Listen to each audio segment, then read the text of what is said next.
It's the first few full weeks for the new police chief in Fort Worth, and despite the small amount of time on the job, he's already had to deal with some pretty big issues.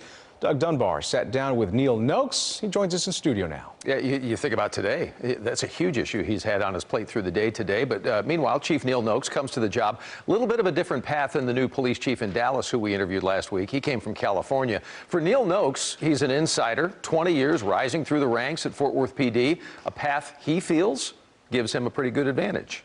With all the time I spent in patrol, the time I spent as a detective and a sergeant and other ranks, I still got that ground level view. Fort Worth's next police chief, Neil Noakes.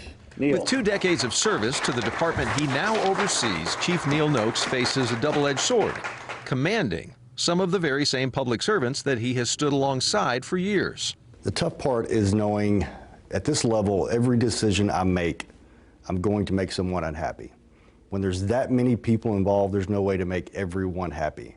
At just under 1,700 officers, Noakes runs a big department with big expectations from city leaders as well as city residents, some who simply have lost trust in the officers who are sworn to protect them.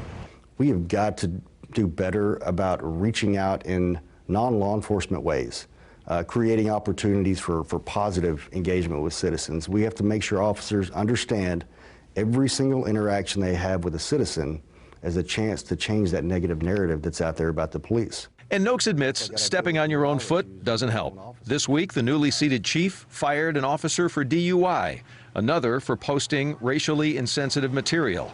A third is under investigation for the same problem. But Noakes is finding something that hasn't existed for a long time in policing in those last 2 cases. The part that I see the hope in, both officers were reported by other Fort Worth police officers in both incidents. And why does that matter to you?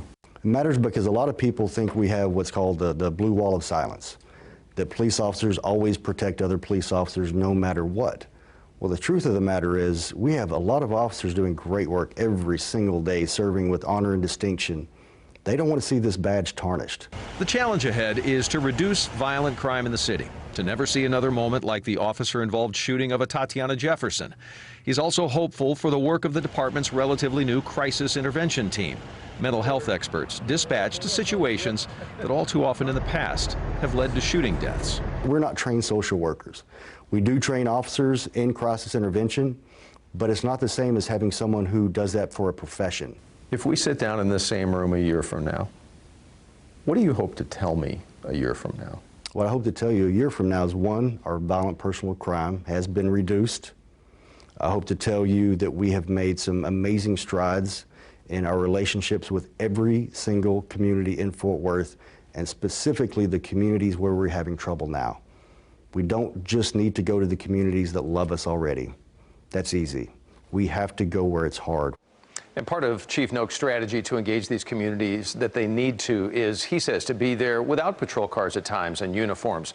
He's talking about attending church services, being in schools with kids, as he likes to put it, Ken, showing their human side. Yeah, and he has his work cut out for him, that's for sure. Doug, thank you very much.